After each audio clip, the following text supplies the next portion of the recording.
Coucou tout le monde, j'espère que vous allez bien. Oui, non, vous n'êtes pas trompé de vidéo, c'est bien la vidéo sur le droit et non pas un tuto make-up ou tuto coupe. Oui, c'est vrai, c'est une nouvelle coupe, une nouvelle couleur de cheveux, c'est l'automne, on essaye de se mettre dans l'ambiance. Et la vidéo n'est pas sur ce sujet, malheureusement. Dites-moi en commentaire si vous voulez que j'ouvre une petite chaîne beauté.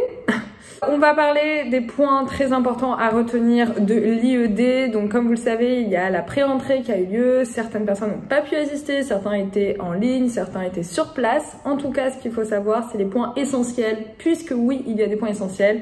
Ça a beaucoup changé, les études à distance en droit à la Sorbonne. Depuis qu'il y a le nouveau directeur, ça a changé et il est temps que vous sachiez ces changements. Une petite chose, avant de regarder cette vidéo, j'espère que vous la likerez, vous la commenterez, vous la diffuserez, vous la partagerez. Plus sérieusement, c'est vrai que si vous voulez vraiment reconnaître mon travail, je vous demande pas des sous, je vous demande pas des applaudissements, je vous demande juste vraiment un like.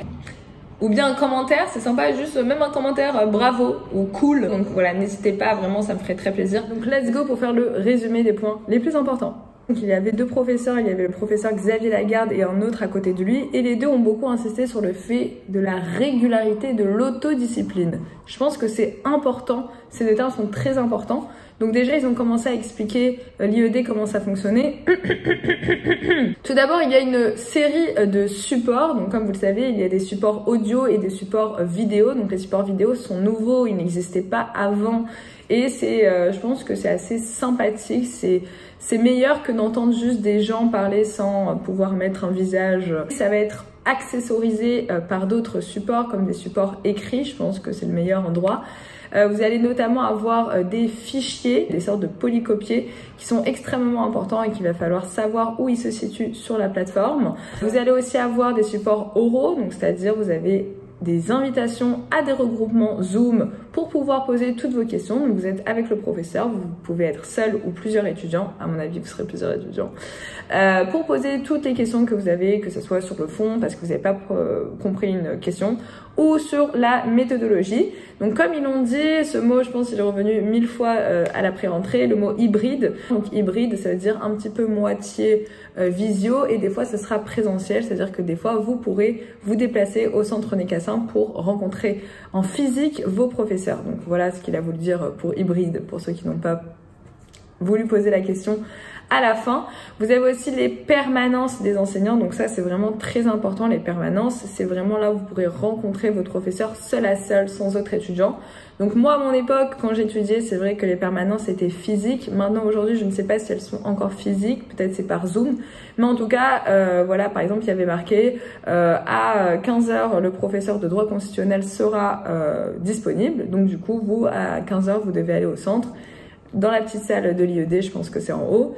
Et voilà, donc normalement vous ne serez pas seul malheureusement, enfin, il y aura d'autres étudiants qui feront la queue, donc vous devrez faire la queue. Et le temps qui restera, bah, du coup ça dépendra, le temps que vous resterez avec le professeur. Ensuite vous avez les bulletins de liaison, donc comme ils l'ont dit, c'est le plus important. Les bulletins de liaison, c'est des tout petits fichiers courts, mais qui résument le cours et qui dit en gros les attentes du professeur pendant l'examen, donc c'est vraiment les choses les plus importantes. Mais malheureusement, les bulletins de liaison ne sont disponibles que très peu de temps avant l'examen, donc ils ne seront pas disponibles avant un certain temps, il va falloir attendre. Voilà, donc bref, de ce premier point, ce qu'il faut retenir, c'est que l'ENT, donc votre plateforme pédagogique, c'est l'outil le plus important de votre travail.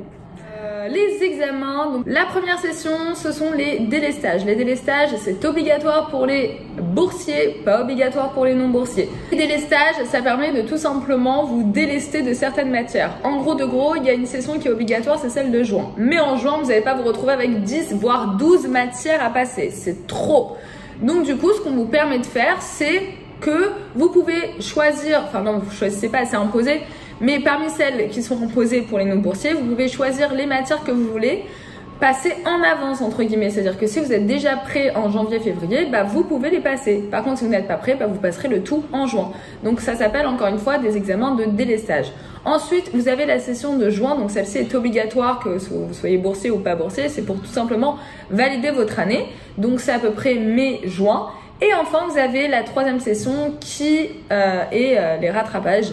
Donc j'espère que vous ne la passerez pas et que vous aurez déjà obtenu votre année. Donc les rattrapages, c'est plutôt en septembre. C'est tard parce que tout simplement, vous êtes noté après tous ceux qui sont en présentiel. Ensuite, le troisième point à aborder, ce sont les étudiants à l'étranger ou les étudiants avec un handicap. Donc tout d'abord, les étudiants à l'étranger, ils passent leur examen local les étudiants à l'étranger passeront leur examen dans un local, soit à l'ambassade de leur pays ou soit au consulat. Quoi qu'il en soit, c'est aussi en présentiel, donc ils devront se déplacer dans leur pays, ils ne seront pas obligés de venir en France.